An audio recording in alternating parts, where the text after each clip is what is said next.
So, this quote right here, where it says, in the heart refers more to the feelings aroused by the text. It's what you take to heart. So, in the heart is what you take to the heart, also refers to the student's sense of self, his values, attitudes, beliefs, and commitments.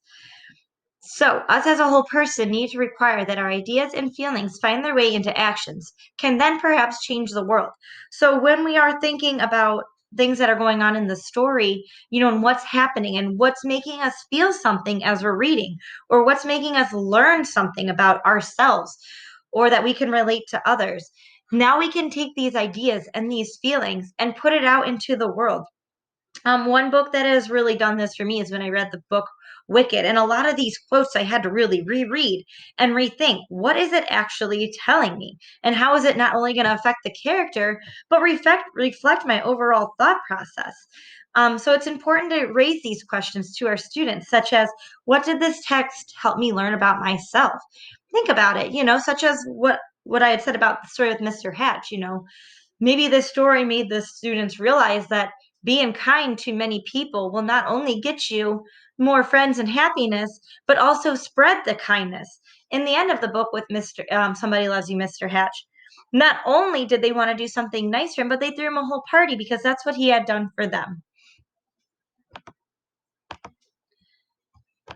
And then I just really like this quote on page 70 from Disrupting Thinking that says, we of course need to pay attention to what's in the book.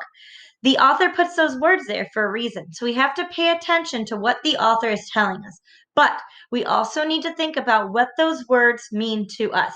So, yes, of course, what the author is saying is going to be important. But what does it actually mean to us to read this, and how are we relating to it? So, focused silent reading. This is something I want to start incorporating more into my reading stamina, my silent reading with students. So, I have learned that it's important that we not only give students time to silent read during their school day, but also give them choice.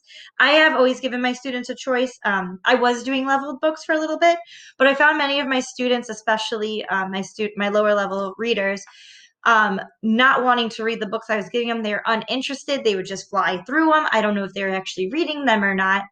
And when I would read them with them, they just didn't have much enthusiasm. So I've always provided my students a choice to choose a book that I thought that they would be interested in.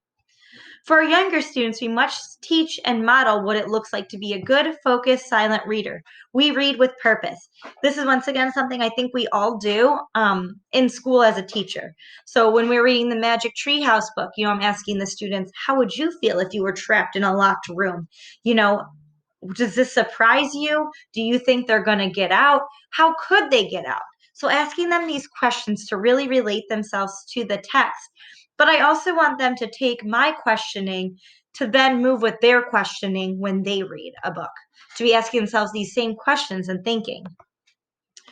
We need to provide a focus of the day. This could be something like a strategy to decode unknown words, noticing character changes throughout the story, or knowing how to back up and reread a part of the story that may have been confusing the first time reading through it. Now, this is something I do want to implement into my reading stamina, my silent reading that I have going on right now at school, is to have a focus of the day. If students are having trouble with vocabulary words, I want them to be able, maybe a focus of the day is to understand, what does that vocabulary word mean? Can we read the whole sentence and take out that word and then figure out, is there a picture that we could use? So almost providing like a mini lesson, like a very short one at the beginning, and then using that then to help them guide their reading and provide those strategies for them while they're reading. So when they're reading, they still have a focus and they're still doing silent reading that is meaningful and beneficial. Also, reading at school does matter because not all children have the support or resources to do the same at home. I love that the author had mentioned this, or the authors had mentioned this in the text, because I do agree with this 100%. I have students where I've sent them passages home to read with them and then have their parents sign, and I have yet to see, a signature back, even if, when I've had emailed the parents asking, hey, just let you know, have you guys been working on reading the passage? So reading at school does matter because some students are not having the time, the support, or resources to do